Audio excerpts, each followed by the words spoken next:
Puji Tuhan, selamat malam Bapak Ibu Saudara semuanya. Salam, selamat berjumpa kembali malam hari ini dalam online Discipleship Revival Total Ministry. Oke Bapak Ibu Saudara, malam hari ini kita akan kembali belajar firman Tuhan. Tema yang akan kita bahas malam hari ini kita melanjutkan ya, tema yang kita telah bahas pada sebelumnya ya. Kita masih membahas tentang satu tokoh yang namanya pembinasa keji ya. Kemarin sudah kita bahas ya tentang urutan-urutannya peristiwa-peristiwa yang akan terjadi ya. Sebenarnya barometernya itu adalah di Timur Tengah, di Israel ya. Bagaimana tentang akhir zaman nanti itu dimulainya ketika bait suci itu didirikan, lalu nanti antikris akan bertahta di bait suci di sana karena bait sucinya sudah ada ya. Lalu mulailah terjadi hal-hal yang seperti Alkitab katakan urutan-urutannya adalah pertama ada meterai-meterai yang dibuka ya. Banyak hamba-hamba Tuhan yang berkhotbah tentang meterai-meterai itu katanya hari ini sudah mulai terjadi ya. Tapi saya punya pandangan berbeda ya, bahwa semua itu harus dimulainya ya dari pergerakan yang terjadi untuk bangsa Israel. Karena Alkitab juga berkata, jika pohon zaitun itu mulai berbunga, ya, nah itu tandanya. Jadi sebenarnya saat-saat ini belum bisa disebut sebagai akhir zaman, ya, tapi boleh disebut sebagai zaman akhir. Saudara, ini permainan istilah ini penting sekali ya. Akhir zaman itu artinya apa yang terjadi, yang tertulis dalam Alkitab itu memang itulah saatnya. Tapi zaman akhir itu mengawali sebelumnya ya. Jadi sebelum hal itu terjadi ya, seperti kalau Anda lihat bioskop itu ya. Sebelum bioskopnya itu hari hanya tayang, biasanya ada iklannya lebih dahulu ya. Nah, lebih itu. Nah, kadang-kadang orang menyamakan iklan itu dengan bioskop filmnya yang asli, yang durasinya panjang seperti itu. Cuplikan-cuplikannya sih ada, ya ada kemiripan seperti itu. Tapi belum terjadi sebenarnya, ya.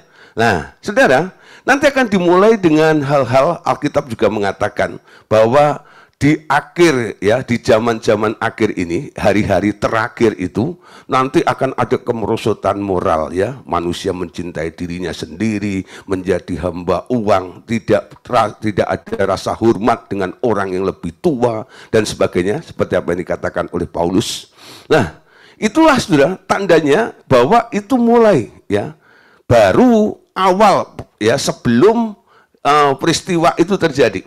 Jadi tentang meterai-meterai yang dibuka seperti apa yang saya paparkan pada kesempatan yang lalu, itu sebenarnya nanti itu terjadinya ketika setelah gereja Tuhan itu diangkat. Ya. Nah, mereka akan ketemu dengan antikris. Lalu mulailah babak yang pertama, ya. Bagaimana ketika meterai-meterai dibuka itu, kemarin yang pertama muncul kuda putih ya. Nah, kuda putih itu. Nah, itu adalah penampilan daripada antikris, di mana antikris itu mencoba menipu ya semua orang, dia pura-pura baik, sehingga dibilang kendaraannya adalah kuda putih ya, kuda putih. Tapi itu bukan Tuhan Yesus. Dia menyamar ya, seolah-olah gitu, dia itulah nanti Mesiasnya. Padahal Mesias sudah datang. Lalu orang Israel nanti akan terkecoh. Lalu mulai setuju dengan antikris itu sehingga antikris itu diangkat dan boleh duduk di bait suci itu. Nangkep ya? Jadi itu pasti kejadiannya seperti itu. Lalu yang kedua, materi kedua kemarin munculnya kuda merah ya, di mana ketika antikris itu sudah mulai bertahta, mulai ya muncul kuda merah itu di mana damai sejahtera itu mulai diambil ya. Lalu muncul ketiga yaitu materi ketiga di mana muncul kuda hitam. Nah, di situ terjadi ekonomi, ya toh, itu sulit sekali, krisis ekonomi. Nah, sampai ada istilah secupak gandum sedinar dan 3 cupak jelai sedinar. Ya, tapi pesannya adalah jangan rusakkan minyak dan anggur. Ya. Lalu muncullah materai keempat ya, Nah, di sini Anda perhatikan, ketika meterai keempat itu muncul, saudara, yang muncul adalah kuda hijau kuning. Apa yang terjadi, saudara? Ya, di situ seperempat dari bumi itu dibunuh dengan pedang, dengan kelaparan, ya, dengan sampar, dan juga dengan binatang-binatang buas. Terjadi kematian yang begitu banyak dan mengerikan sekali, ya. Lalu muncullah, ya, meterai kelima itu dibuka, lalu di situ, ya, ada kesaksian yang muncul. Lalu meterai keenam, di situ bumi itu gelap gulita, ya, matahari menjadi hitam kelam, ya, bulan menjadi darah, lalu menyusutlah langit dan sebagainya, ya. Nah, saudara, meterai ketujuh dibuka. Nah, setelah meterai ketujuh dibuka itulah, itu mengawali malaikat Tuhan yang 7 malaikat yang membawa sangkakala itu mulai ditiup, ya, mulai ditiup. Nah, sangkakala pertama ditiup, terjadi apa? Terjadi musibah besar, ya, terjadi musibah besar. Nah, saudara, lalu sangkakala kedua ditiup juga, sangkakala ketiga ditiup juga, ya. Nah, ketika sangkakala ketiga itu ditiup itu, saudara, itu jatuhlah, ya, bintang besar. Kemarin saya beritahu bahwa nama daripada bintang itu adalah Absintus. Nah, di mana sepertiga daripada mata air itu menjadi pahit, ya, menjadi pahit. Nah, terus sangkakala keempat dan sangkakala kelima. Nah, di sini nih saya perhatikan, karena malam hari ini kita akan bicara tentang Abaddonnya atau pembinasa kejinya. Ketika sangkakala kelima itu dibuka, saudara, ya, Alkitab mengatakan, ya, maka, ya, turunlah, ya, sebuah bintang yang jatuh dari langit ke atas bumi, ya, dan kepadanya diberikan anak kunci lubang jurang maut. Anak kunci lubang jurang maut. Nah, karena dia pegang kuncinya, maka pintu lubang jurang maut itu, ya, lalu dibuka. Ketika dibuka, saudara, yang keluar pertama asap. Saudara, itu kayak Anda buka presto itu, ya. Nah, berarti di dalamnya itu panasnya luar biasa, ya. Nah, saudara, apa yang terjadi? Muncullah satu makhluk yang sangat mengerikan sekali, ya. Makhluk itu siapa sebenarnya, saudara? Nah, perhatikan, ya. Di sini makhluk yang muncul ketika sangkakala lima dibuka itu sebenarnya tak lain tak bukan adalah si Abaddon. Jadi ketika sangkakala kelima dibuka itu sebenarnya waktunya boleh dikatakan adalah saat 3,5 tahun kedua mau dimulai. Karena kesusahannya kan 7 tahun, ya. Nah, jadi 3,5 tahun itu masanya si Lucifer, di mana Lucifer menampilkan dirinya melalui satu tokoh yang namanya Antikris, ya. Jadi di balik Antikris itu Lucifer, ya. Nah, setelah itu, setelah mendekati 3,5 tahun kedua akan dimulai, lalu Antikris bilang bahwa seluruhnya orang-orang yang ada di Yerusalem itu nggak boleh menyembah kepada Yahweh. Mereka harus menyembah yang di atas itu. Ternyata itu sudah keluar dari lubang jurang maut itu. Ada yang nongkrong di atasnya, Antikris itu. Siapa itu? Ya, itu tak lain tak bukan adalah satu tokoh yang namanya Abaddon dalam bahasa Ibraninya. Dalam bahasa Yunaninya disebut Apollyon, dan kalau bahasa Indonesia disebut pembinasa keji. Pembinasa keji, ya. Nah, kalau orang Muslim bilang itu adalah Dajjal. Nah, orang Chinese bilang itu Qiang Bloong. Nah, entah dari Toraja apa namanya nggak ngerti. Kalau ada nama yang lain silahkan kasih tahu saya supaya saya bisa menambahkannya, ya, istilahnya, ya. Pak Jerry boleh nambahkan kira-kira nama lain daripada Abaddon, Apollyon, Qiang Bloong, ya, pembinasa keji, Dajjal, apalagi, ya.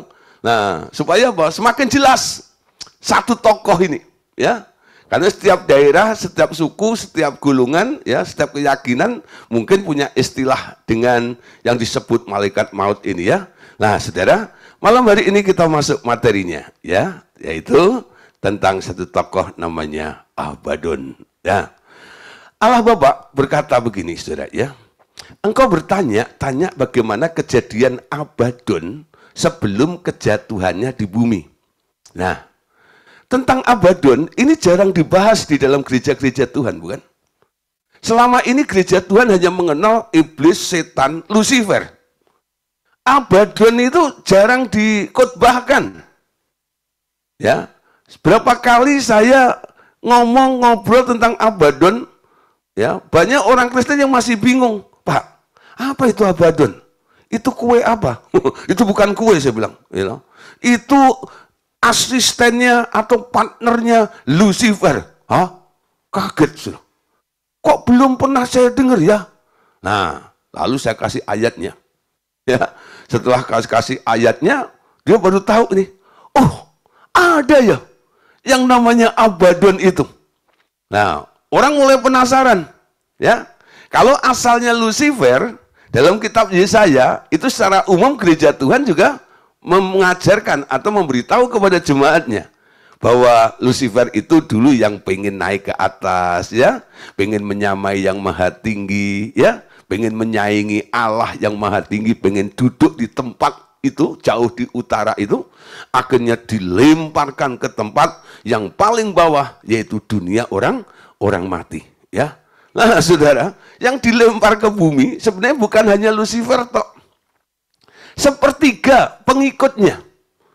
Jadi malaikat itu ada 3, ya, ada Mikael, ada Gabriel, dan ada Lucifer awalnya. Nah, jadi 3-tiganya punya pengikut, sama pengikutnya, jumlah pengikutnya sama. Ya, kalau Lucifer umpama nih, ya, dia punya pengikut 1 triliun malaikat. Gabriel juga, Mikael juga sama itu. Maka ketika Lucifer itu dilempar ke bumi, pengikut-pengikutnya itu dikatakan sepertiga. Ya, sepertiga dari pengikut Lucifer ini, lah, saudara, ikut ke bumi. Termasuk satu, ya, yang partner atau asistennya, yang namanya Abaddon, Apollyon, atau pembinasa keji itu. Itu juga ikut dilempar ke bumi. Ya, dan Anda tahu dampaknya. Ketika Lucifer dilempar ke bumi dan Abaddonnya juga dilempar ke bumi, maka terjadilah kerusakan yang luar biasa di muka bumi ini. Nah, saudara, sejarahnya begini kira-kira, ya. Coba perhatikan, ya. Ini kata Allah Bapa, ya. Ya, sebelumnya telah ditunjuk dan diberi kuasa untuk mengatur surga. Ia adalah yang ditugaskan, ya, maksudnya Abaddon, ini bukan Lucifer. Ia sebelumnya telah ditunjuk dan diberi kuasa untuk mengatur surga. Ia adalah yang ditugaskan untuk membangun di surga. Setelah surga dibuat begitu indah, ialah yang diberi tugas memeliharanya.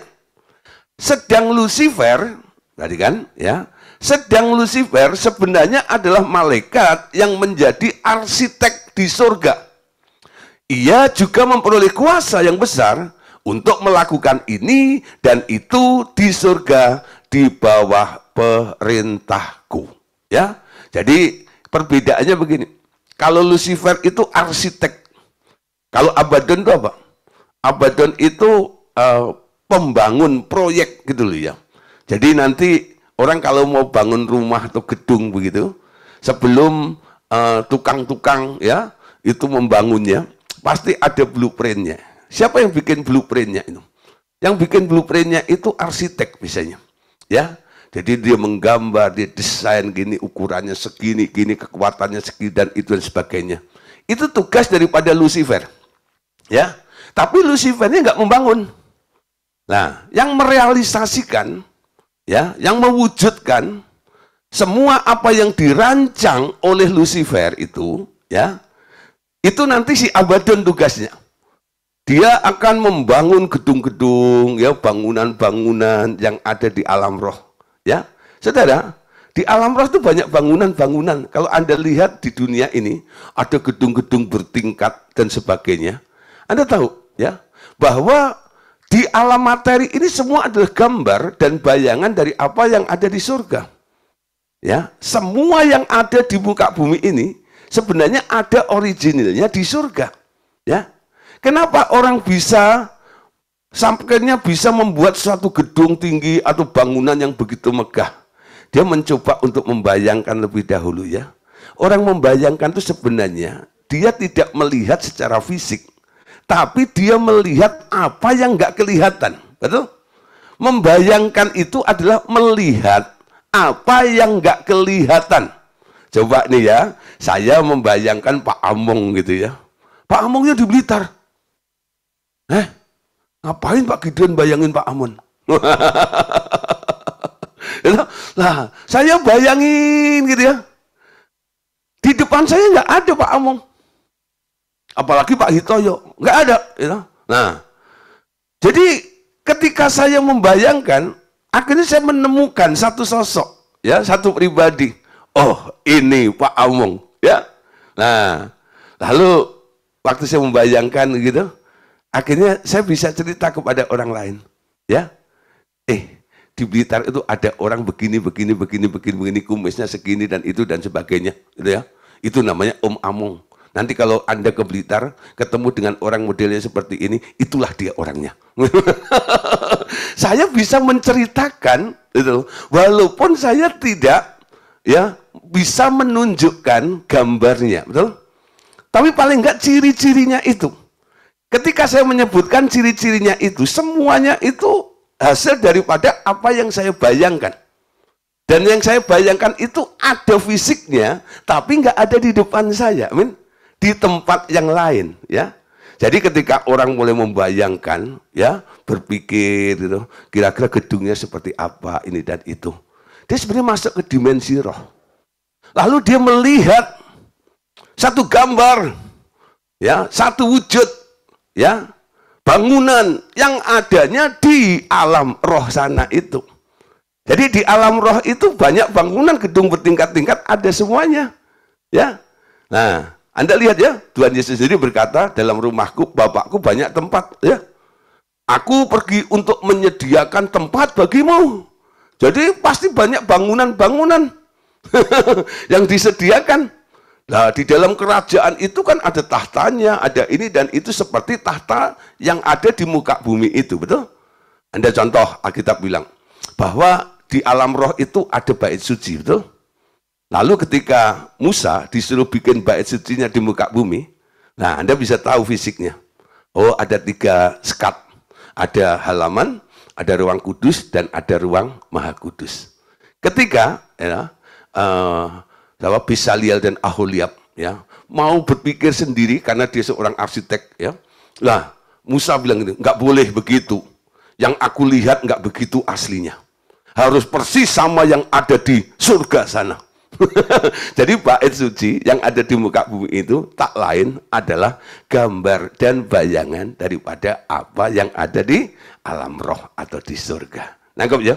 Nah, dari penjelasan ini, Bapak Ibu Saudara, kita bisa mengerti tentang tugas apa dulu yang dilakukan oleh Abaddon. Lucifernya adalah arsiteknya, sementara Abaddon itu adalah animernya, ya, yang membangun itu. Nah, jadi dia tuh pemborongnya di sana ini, yang bangun proyek-proyek yang ada di alam roh ini sehingga terjadi gedung-gedung yang luar biasa itu, ya. Nah, saudara, tadi dikatakan sedang Lucifer sebenarnya adalah malaikat yang menjadi arsitek di surga. Ia juga memperoleh kuasa yang besar untuk melakukan ini dan itu di surga di bawah perintahku, ya. Tak seperti, ya, mana? Nah, Abaddon adalah yang membangun dan menghancurkan bangunan-bangunan yang telah tak berguna. Ya, yang tak berguna. Di surga, benar, di surga seperti di bumi, selalu ada kemajuan dan tiap kali ada gagasan baru, ada bangunan baru yang didirikan setelah yang lama dan tak terpakai itu dirobohkan. Tak seperti yang sering orang bayangkan Bahwa surga itu terjadi begitu saja setelah anakku mengucapkan. Ini yang ngomong Allah Bapa, ya. Nggak seperti apa yang telah Tuhan Yesus ucapkan langsung bim salah bim semua jadi, ya. Jadilah surga dengan segala isinya. Tapi surga itu dibangun, bukan diciptakan dengan perkataan saja. Anakku menciptakan makhluk-makhluk itu dan mereka yang membangun selanjutnya. Ya, Lucifer sebenarnya seorang arsitek dan bagian teknik di surga. Abaddon adalah tukang bangunannya. Ketika ia dilempar keluar dari surga, perhatikan, maka tukang bangunannya itu berubah menjadi tukang merusak segala sesuatu. Anakku telah mencipta makhluk ini sebagai pembantunya untuk membangun seluruh surga dan alam semesta. Ia adalah asisten terdekatnya. Namun setelah ia dibujuk oleh Abaddon untuk menaikkan tahtanya, ia dilemparkan ke bawah, jatuh ke atas bumi dengan seluruh stafnya. Ya, perhatikan bahwa setelah sangkakala kelima berbunyi, tadi dikatakan, seorang malaikat jatuh dari langit ke bumi, membawa kunci lubang jurang maut.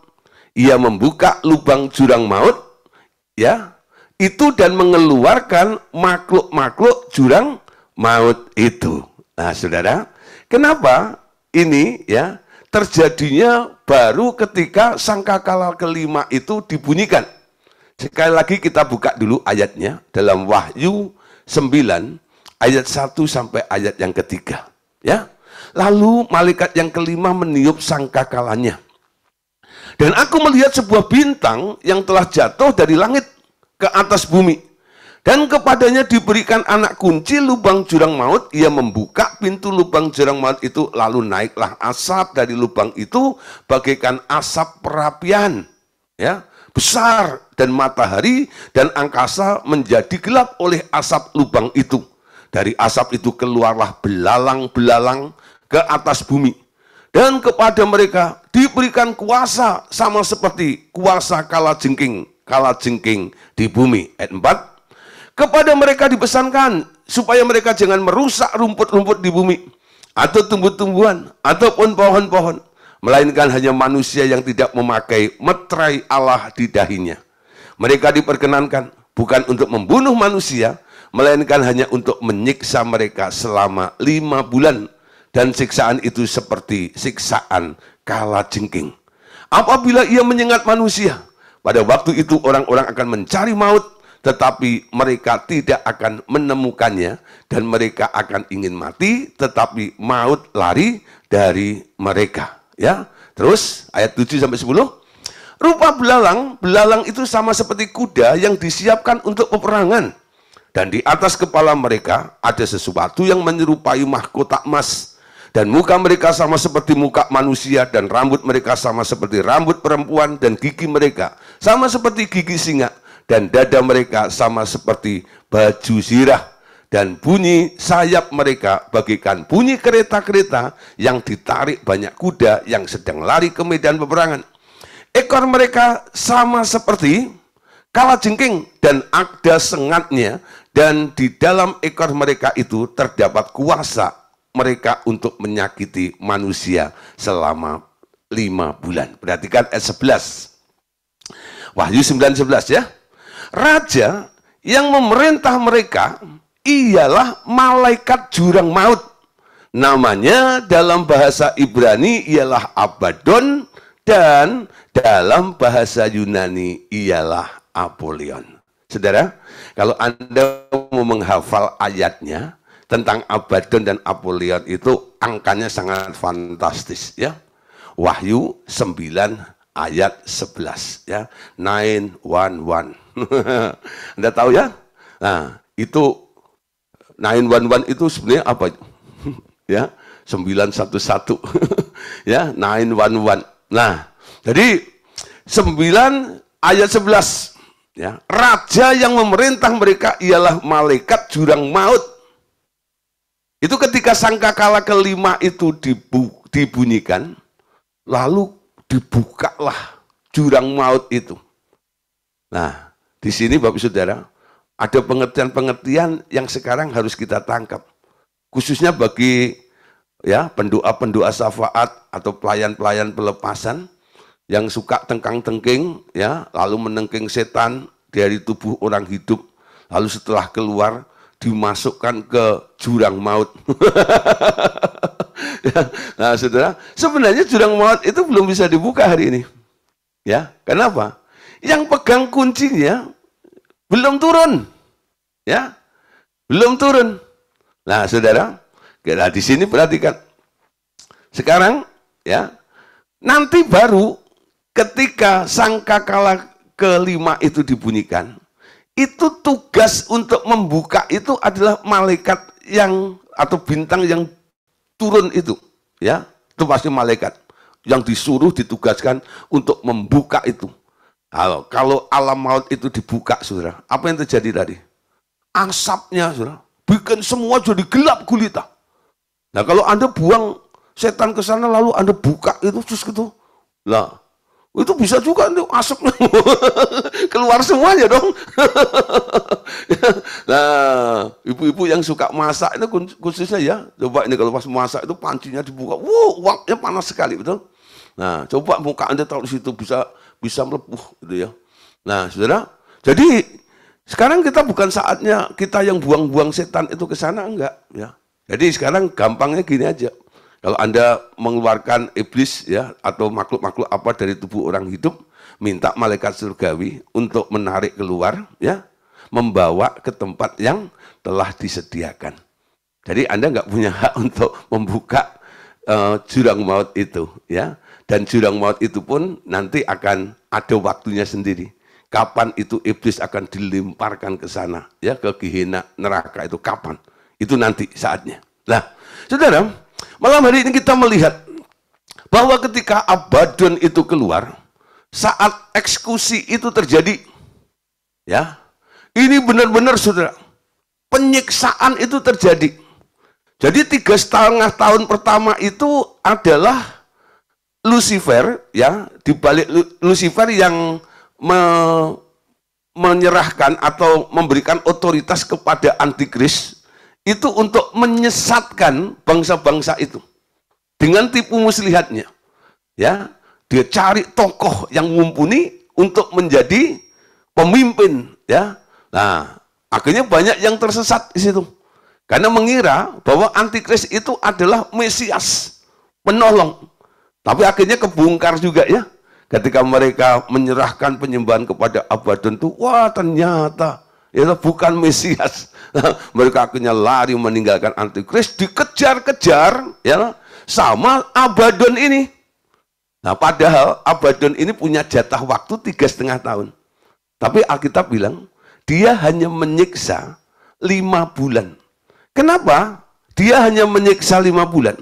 Karena Alkitab berkata, jika waktunya tidak dipersingkat, maka nggak akan ada yang selamat, katanya. Jika waktunya tidak dipersingkat, tidak akan ada yang selamat. Jadi kalau sampai Abaddon itu melakukan tugasnya benar-benar full 3,5 tahun, orang yang hidup di masa itu, kecuali yang sudah rapture ya. Jadi ini sudah ada 2 kelompok.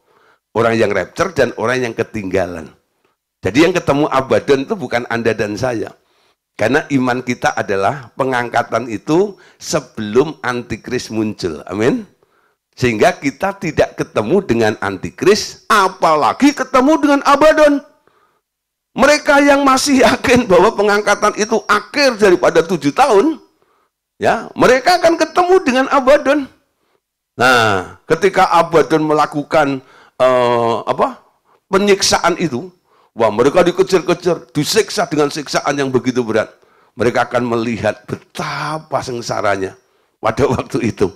Walaupun hanya 5 bulan, itu saja sudah membuat orang itu wah ketakutan luar biasa. Ya, kalau sampai full 3,5 tahun, nggak akan ada tersisa semuanya. Makanya Tuhan dengan bijaksana, walaupun tugasnya 3,5, tapi dipersingkat. Kamu hanya boleh menyiksa selama 5 bulan saja. Amin. Oke, saudara, perhatikan berikutnya. Saatnya diberikan kepada mereka untuk memperagakan semua tipu muslihatnya sepenuhnya di atas bumi dalam waktu yang singkat. Itu untuk memperlihatkan kepada seluruh bangsa di bumi sifat alami mereka. Masa itu adalah masa yang amat mengerikan yang pernah terjadi di bumi. Begitu lama aku telah mengikat mereka di dasar bumi, tapi saat itu aku lepaskan dia. Ia akan mendemonstrasikan sifat alaminya dengan sepenuhnya. Jadi kalau Anda lihat, kenapa siksaan yang diberikan, yang dilakukan oleh Abaddon itu sangat-sangat luar biasa. Saudara, ini manifestasi dari orang atau satu makhluk yang memendam kebencian, amarah yang luar biasa. Karena sudah berjuta-juta tahun, ya, Abaddon itu dipenjarakan di tempat itu, diikat, diborgol, sehingga tidak bisa bergerak. Dan hatinya itu meluap dengan amarah yang luar biasa. Coba saudara ya, kalau ada orang yang lagi marah, ya, dendam dan sebagainya, lalu ya Anda ketemu dengan orang model itu paling enggak omongannya aja itu udah kayak silet yang tajam, betul ya? Apalagi kalau dia manifest, wow, dia bergerak melakukan hal yang apa ya, reaksi mereka gitu. Nah, mungkin Anda bisa kena pukulan telaknya dia. Nah, apalagi Abaddon Israel, ketika ketemu dengan orang-orang menjadi target yang akan dianiaya, itu sudah karena ada dendam, ya, marah, benci yang luar biasa, emosinya itu luar biasa, sehingga melampaui apa yang pernah terjadi, ya. Alkitab bilang ya bahwa apa yang terjadi pada Abaddon nanti waktu menyiksa itu dikatakan di sini belum pernah ada yang seperti itu. Dan Bapak katakan, aku harus memberi kesempatan untuk setiap makhluk di atas panggung untuk disaksikan oleh semua makhluk lain. Tapi waktunya harus kubatasi agar bumi tak seluruhnya dihancurkan. Manusia akan melihat bagaimana dahulu dia pernah menghancurkan bumi sekali ketika mereka dibuang ke bumi di masa silam. Itu sebabnya ia dipanggil dengan sebutan si pembinasa keji.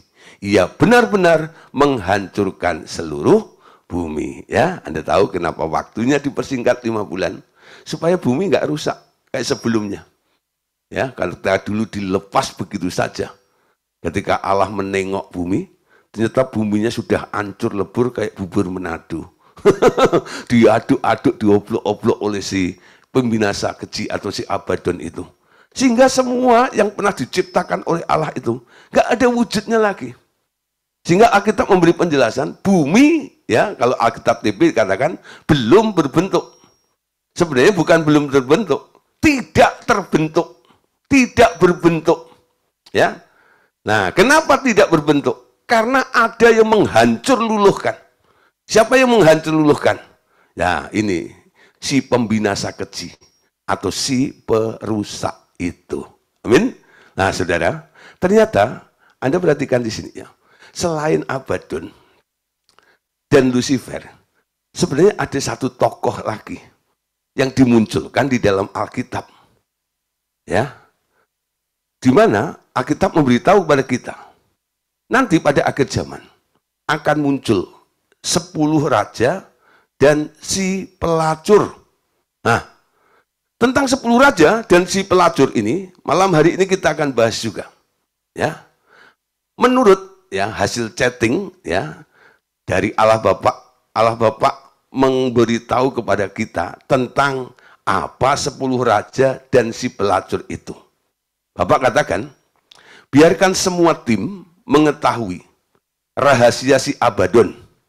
Karena mereka akan berperang bersama dengan anakku yang kini telah menang terhadap maut. Dan rohku ada di dalamnya. Dan engkau semua akan bergabung dengan pasukannya pada akhir zaman ini untuk menghancurkan kerajaan Abaddon. Bila itu semua terjadi, kalian semua akan telah bertubuh kebangkitan. Diselamatkan dari kematian di bumi, bersatu dengan pasukan anakku, melemparkan maut dan tentaranya ke dalam jurang tak berdasar itu kembali. Selama 1000 tahun kerajaan anakku, mereka akan dipenjarakan di sana. Ya, Nah, saudara, jadi Abaddon itu muncul, tapi kita sudah pakai tubuh kemuliaan karena kita sudah diangkat.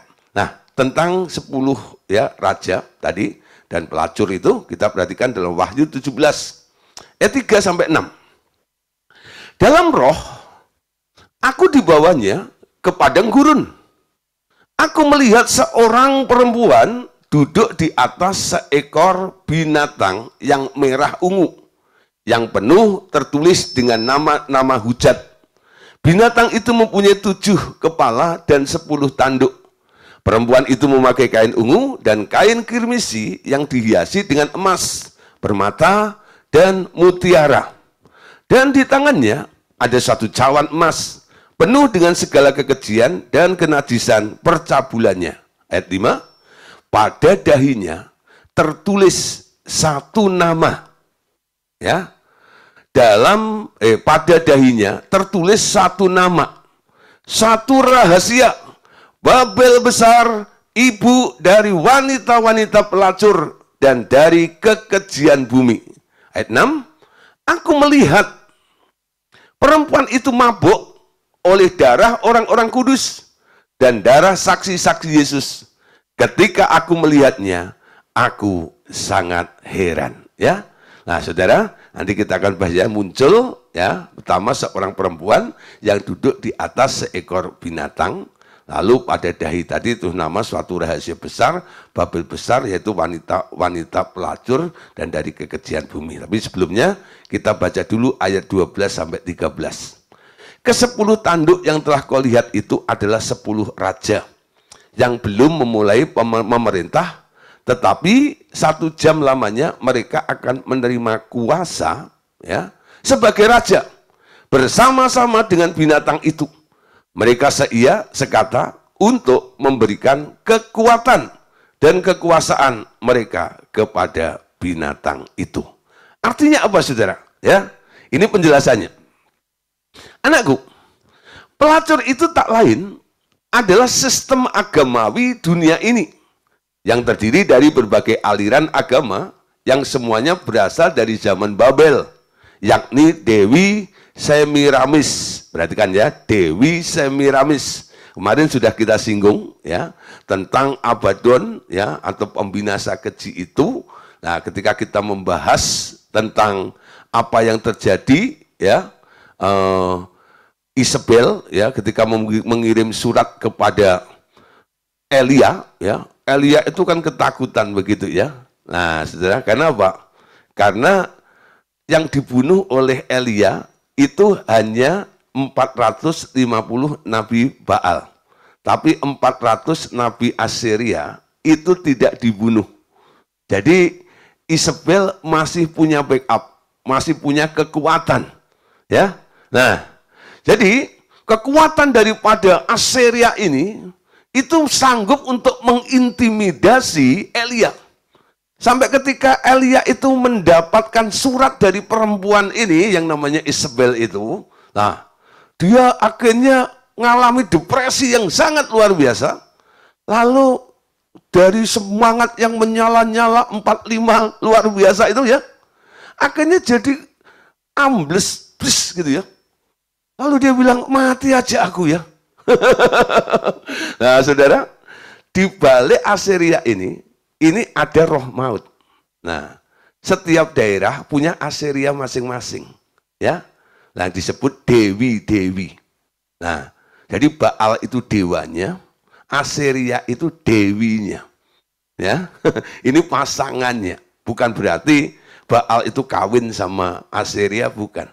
Jadi setiap orang atau setiap makhluk itu punya partner. Ya, Lucifer punya partner namanya Abaddon.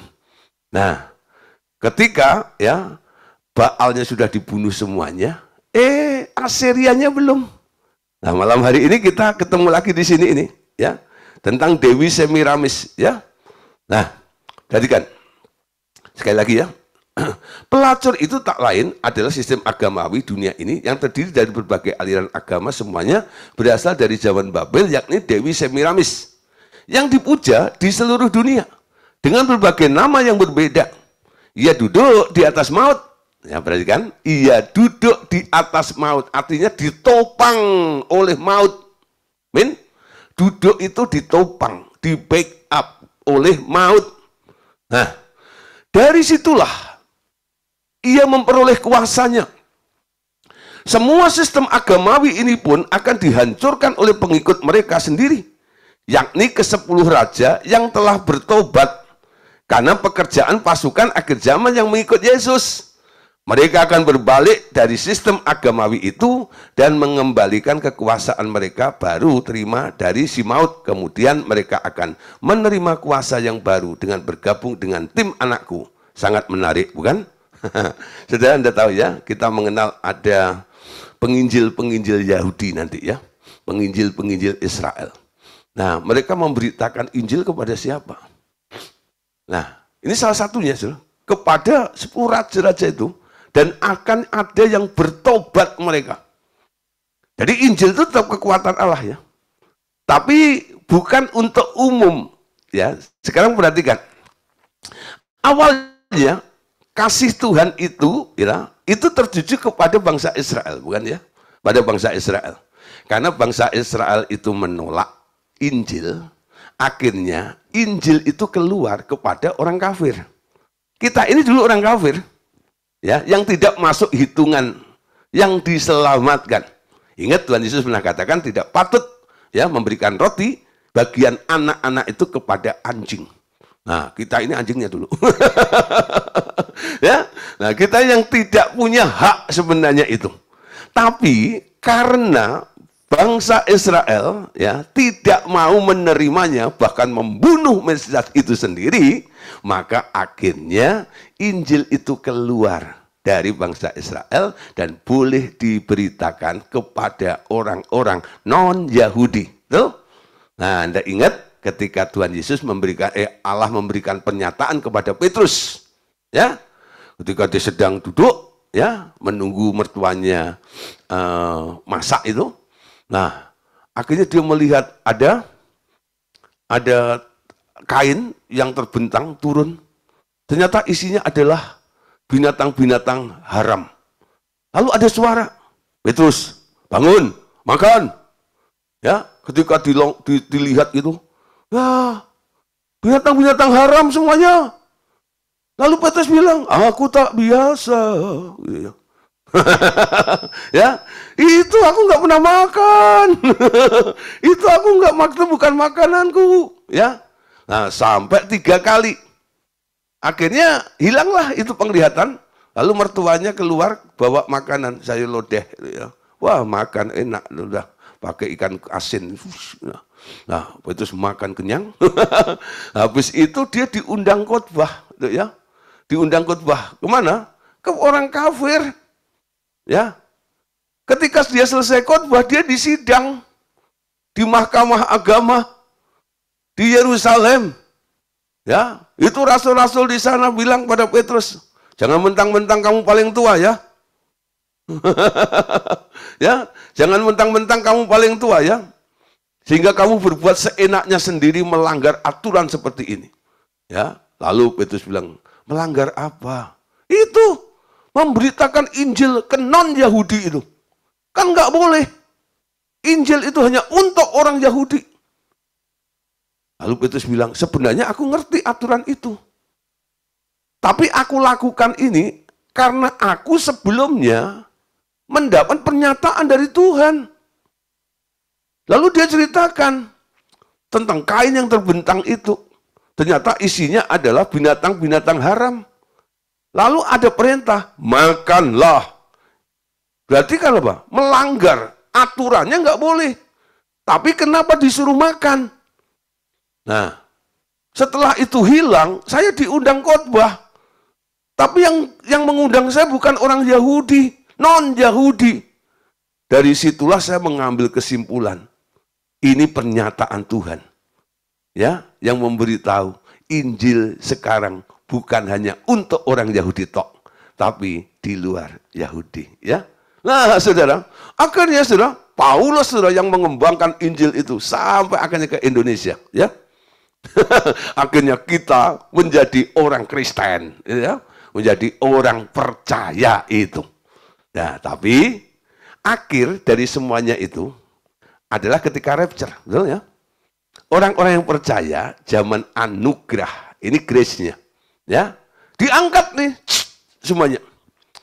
Nah, penginjilan yang terjadi itu bukan penginjilan seperti saat ini. Penginjilan ketika selesai itu ya. Nah, tetap keselamatan itu ditawarkan di situ itu. Dan 10 raja-raja itu bertobat nih. Ya. Karena apa? Anda harus bisa bedakan orang-orang yang diselamatkan pertama kali ini sekarang dipilih, dipilah dan dipilih untuk dijadikan apa? Pasukan-pasukan akhir zaman yang nantinya akan berperang melawan Abaddon, Lucifer, Antikris dan pengikut-pengikutnya. Ya. Tapi ada 144.000 penginjil Israel dulu. Nah, itu menginjilin siapa? Itu di zaman-zaman kesusahan itu. Mereka masih ada yang memberitakan, ya. Nah, walaupun fasilitasnya enggak seperti hari ini. Hari ini, saudara, itu kasih karunia luar biasa ya. Asal Anda percaya saja, darah Tuhan Yesus dan Roh Kudus itu membackup Anda, betul? Nah, nanti orang-orang yang selamat itu beda, versinya beda, ya, beda dengan sekarang ini, ya. Nah, kalau Anda mau ketinggalan, lalu Anda akan selamat karena diinjili oleh 144.000 penginjil Israel itu, ya silahkan. Tapi saya tetap berprinsip, saya mau ya selamat sekarang, percaya kepada Tuhan sekarang, dan sebelum antikris itu muncul, saya sudah rapture. Ya, orang mau bilang ya pengecut, ya takut, ya nggak gentle, ya terserah. Ini anugerah. Nah, saya mau mengalami anugerah itu. Amin. Saudara, itu kurang lebih ya penjelasannya seperti itu. Ya, oke. Satu bagian dari penglihatan Yohanes dalam kitab Wahyu adalah deskripsi tentang sosok yang dijuluki rahasia Babel atau pelacur Babel. Dalam Wahyu 17 ayat 1 sampai 2 menjelaskan penglihatan itu. Coba lihat ya penjelasannya. Lalu datanglah seorang dari ketujuh malaikat yang membawa ketujuh cawan itu dan berkata kepadaku, "Mari ke sini. Aku akan menunjukkan kepadamu putusan, ya, putusan atas pelacur besar yang duduk di tempat yang banyak airnya. Dengan dia, raja-raja di bumi telah berbuat cabul, dan penghuni-penghuni bumi telah mabuk oleh anggur percabulannya." Ya, Anda perhatikan, ya, ketika Yohanes itu melihat penglihatannya, ditunjukkan oleh malaikat itu ya, bahwa putusan atas pelacur besar itu dia duduk di tempat yang banyak airnya. Ini bicara tentang kelimpahan yang luar biasa, ya, sehingga banyak orang yang akhirnya ya, mencari, mau bergabung dengan pelacur besar itu. Nah, ini percabulan rohani yang luar biasa ya, sampai mereka dimabukkan oleh anggur percabulannya itu. Lompat ayat yang kelima. Wahyu 17 ayat 5, dan pada dahinya tertulis nama suatu rahasia, Babel besar, ibu dari wanita-wanita pelacur dari kekejian bumi. Ya, saudara, tadi dikatakan perempuan itu pakai baju ungu, ya, duduknya ini di atas binatang itu. Ya, nah terus pelacur di dalam penglihatan itu sedang duduk di atas binatang berwarna merah ungu dengan 7 kepala dan 10 tanduk dan yang penuh dengan nama-nama hujat. Ya, nah, ayat yang ketiga nih. Dalam roh aku dibawanya ke padang gurun dan aku melihat seorang perempuan duduk di atas seekor binatang yang merah ungu yang penuh tertulis dengan nama-nama hujat. Binatang itu mempunyai 7 kepala dan 10 tanduk. Ya, nah saudara, apa bedanya ya Abaddon dengan pasukannya yang keluar dari jurang maut dengan pelacur besar yang duduk di atas binatang yang punya 10 tanduk itu. Nah, malam hari ini kita akan coba ya jelaskan. Binatang ini berbeda dengan binatang yang muncul dalam Wahyu 13 ayat 1. Nanti Anda lihat ya, ada ayatnya yang akan saya tampilkan. Jadi, pelacur Babel, apa atau siapapun dia, berhubungan dengan antikristus akhir zaman. Ya, coba perhatikan ya, Wahyu 13 ayat 1. Nah, lalu aku melihat seekor binatang keluar dari dalam laut, bertanduk 10 dan berkepala 7. Di atas tanduk-tanduknya terdapat 10 mahkota dan pada kepalanya tertulis nama Hujat. Terus ayat 2, binatang yang kulihat itu serupa dengan macan tutul dan kakinya seperti kaki beruang dan mulutnya seperti mulut singa. Dan naga itu memberikan kepadanya kekuatan dan tahtanya dan kekuasaannya yang besar. Nah, saudara, perhatikan ya. Dia memberikan kekuatan tahtanya ya, nah, kepada pelacur besar tadi itu. Nah, siapa itu saudara? Ya, nah beda dengan Abaddon sebenarnya. Ya, yang muncul dari laut itu, ya, itu sebenarnya adalah manifest dari Lucifernya. Kalau Anda lihat wajahnya, itu kan hampir mirip-mirip dengan serafim ya. Nah, serafim itu ya, yang wajahnya itu ada 4 itu ya. Ya, nah itu beda ya. Tapi ada kemiripan ada di situ. Anda tahu ya bahwa Lucifer itu jenis malaikat ya. Nah, Cherub namanya ya, yang dekat dengan Allah Bapa di sana. Nah, saudara, mungkin ya karena dia mau menunjukkan sesuatu yang ilahi atau dan sebagainya, ada satu unsur-unsur daripada kekuatan ya. Salah satunya adalah yaitu tadi manifest daripada wajahnya. Wajah itu kan menunjukkan sifat seseorang ya. Jadi kalau Anda lihat ada orang wajahnya merengut, itu ya, merengut apa itu ya? Ya bahasa roh lah ya. Merengut ya. Itu kan ya, itu menunjukkan dia sedih gitu ya.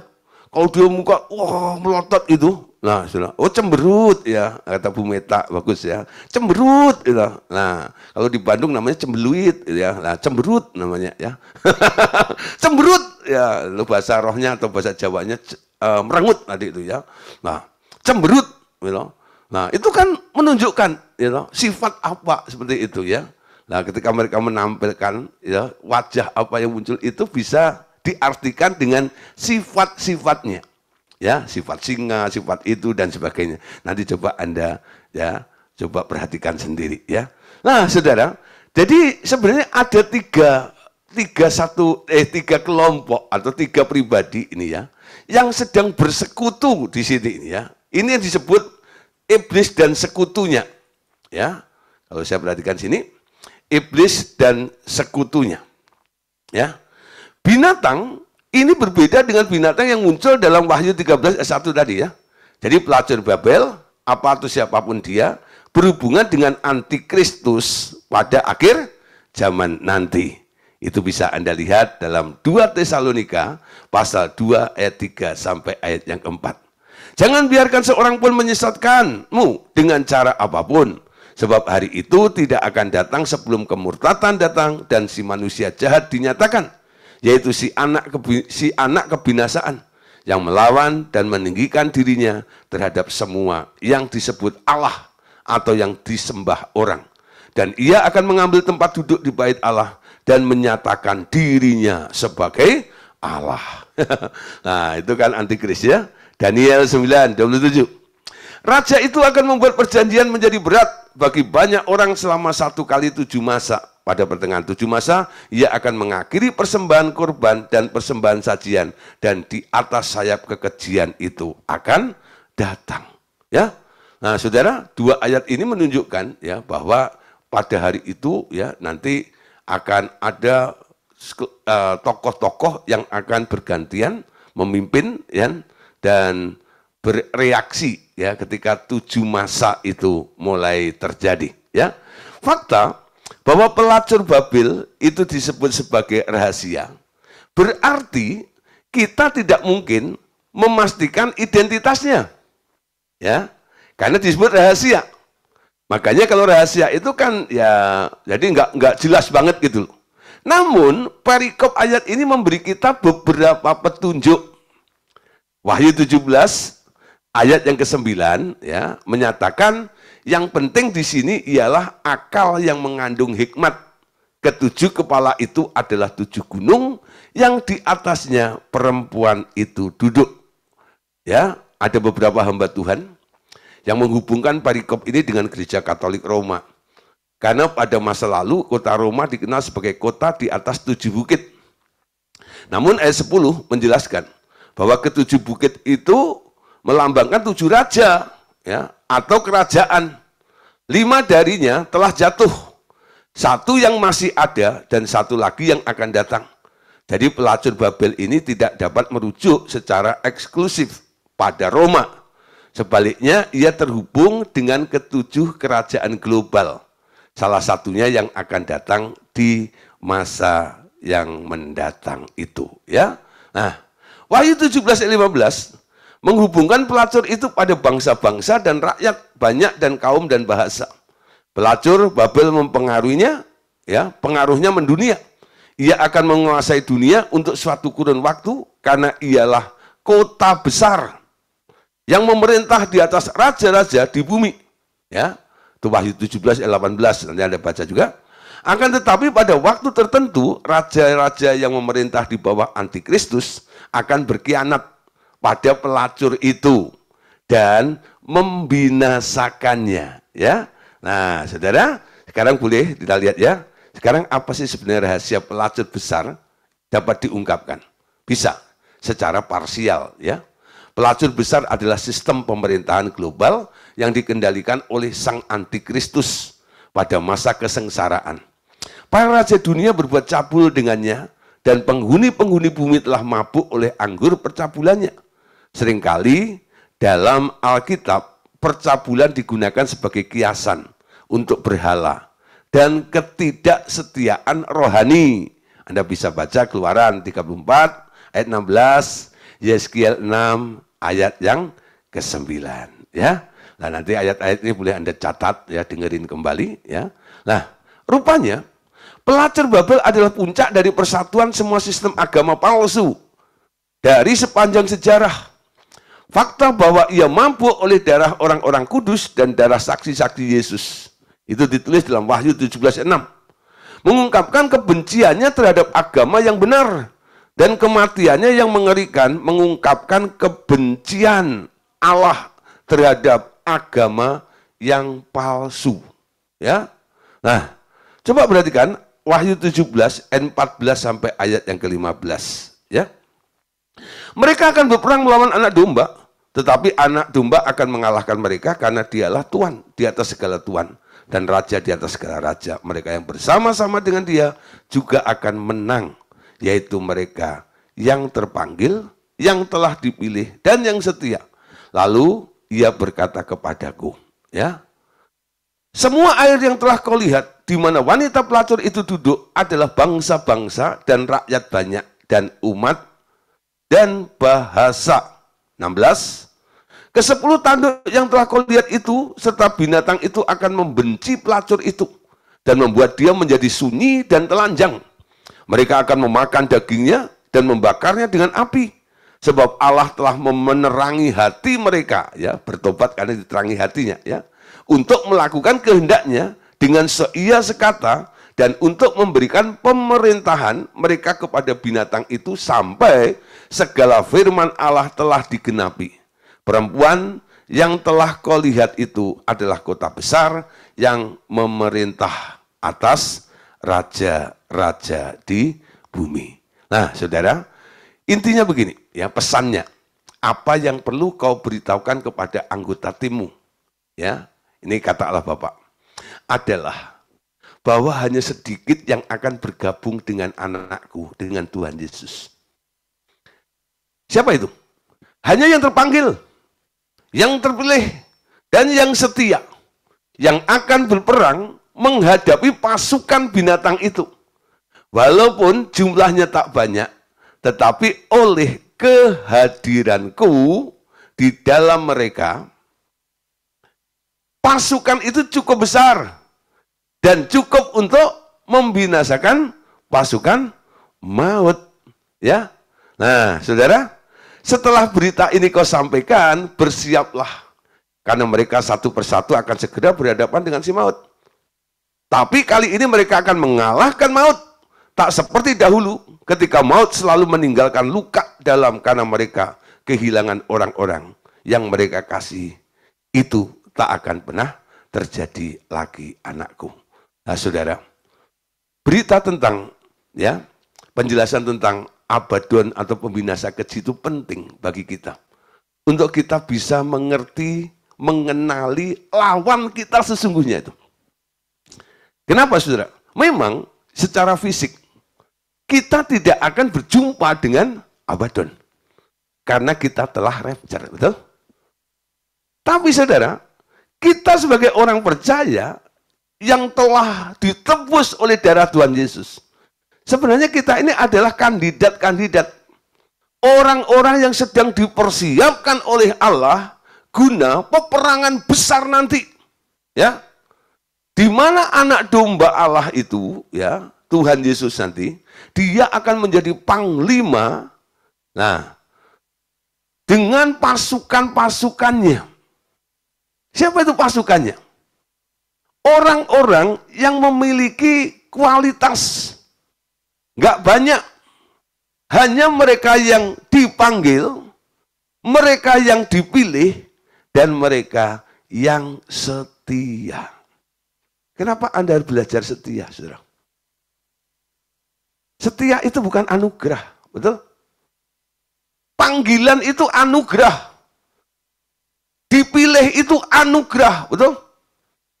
Tapi setia itu bukan anugerah. Setia itu adalah dampak, ya kan? Karena sikap kita, komitmen kita, ya. Jadi orang nggak dapat nih, jangan bilang, oh Tuhan dengan urapan, dengan berbahasa roh, lalu Anda nanti jadi punya gelar si setia. Kenapa dia bilang, kenapa dia jadi orang si setia? Wow, karena dia urapannya penuh gitu. Enggak. Ya. Urapan penuh tidak menjamin Anda jadi orang setia. Lucifer itu kurang apa, betul? Urapan yang ada di dalam diri Anda, walaupun Anda seorang worshiper yang top sekalipun, enggak ada seujung kukunya dengan Lucifer, betul? Ketika dia dulu ada di surga. Dia bisa menggerakkan, mempengaruhi segala makhluk untuk sujud menyembah Tuhan. Sampai tua-tua itu semuanya tersungkur. Hanya satu kata. Kudus, kudus. Kuduslah Allah semesta alam itu. Surga bumi penuh dengan kemuliaannya. Ketika Anda jadi WL, worship leader, paling ya hanya skop. Ya, ruangan itu tok itu. Luar gereja aja nggak terpengaruhi, betul nggak? Apalagi yang di pasar. Enggak gitu ya. Tapi saudara, Lucifer itu bisa mempengaruhi seluruh jagat raya itu. Tapi Anda lihat, akhirnya dilempar juga kan? Setia nggak? Enggak. Setia itu sebenarnya sikap. Jadi kita sedang dipersiapkan. Kenapa kita harus belajar? Ada orang yang ngomong gitu, Pak, kita kan nggak ketemu dengan pembinasa keji. Ngapain mesti belajar tentang Abaddon itu? Nambah-nambah beban pikiran saja. Saya bilang, jangan keliru loh. Ya, dengan kita mengenal, kita akan tahu. Kalau Anda tahu, bisa mengenal musuh Anda punya strategi, betul? Anda bisa menimbang kekuatan musuh itu dan apa yang Anda harus lakukan seperti itu. Jadi Allah sedang mempersiapkan pasukan-pasukan yang bukan cemen. Yang asal ikut, yang asal selamat. Enggak. Selamat itu bagus. Memang itu kehendak Allah. Betul ya? Diselamatkan supaya enggak ketemu dengan antikris sebenarnya. Dievakuasi. Supaya apa? Anda bisa rapture. Nanti gitu loh. Enggak masuk dalam kesusahan besar itu.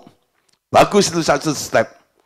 Tapi nanti ketika Anda di kerajaan 1000 tahun, apakah Anda termasuk orang yang dipilih oleh Allah untuk masuk menjadi barisan pasukan Allah itu? Ya, siapa yang dipilih oleh Allah? Yang didapati setia. Amin. Kau dapati, aku tetap setia. Siapa besok nama saya rubah aja deh. Ya, Verena Setia. Gitu. Wus. Gitu. Wus. Ya, nah, itu ya. Mulai nih giat nih RTM di Jogja. Dan tunjukkan ini setia. Setia itu dibuktikan. Amin. Nah, ngomong jadi setia gampang, amin.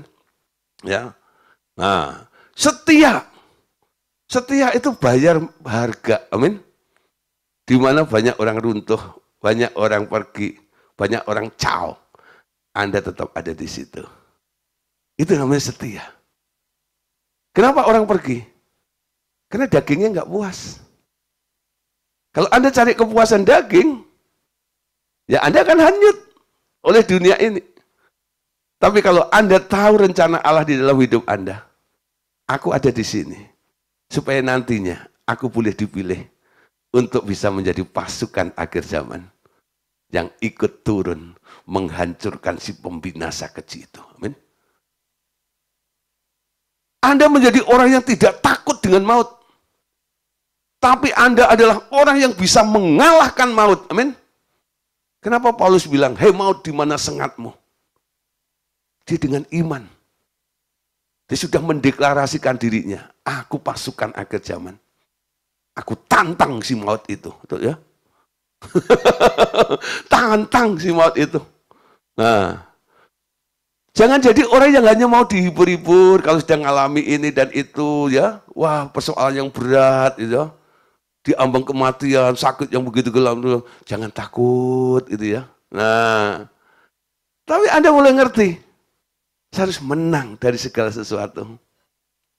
Saya dipanggil, saya dipilih, dan saya mau setia. Amin. Ini saatnya untuk kita bangkit. Nah, jadi malam hari ini kita telah belajar tentang Abaddon atau pembinasa kejinya. Nah, besok saudara, kita akan membahas secara detail ya tentang satu tokoh namanya Antikris. Ya, tentang Antikris dan satu lagi yaitu tentang dua saksi Allah. Siapa itu Antikris? Kapan munculnya? Apa kerjanya? Ya. Lalu siapa dua saksi Allah itu? Kenapa mereka dibunuh dan sebagainya? Tunggu tanggal mainnya. Besok kita akan belajar bersama-sama. Tuhan Yesus memberkati kita semuanya. Amin. Tuhan Yesus memberkati.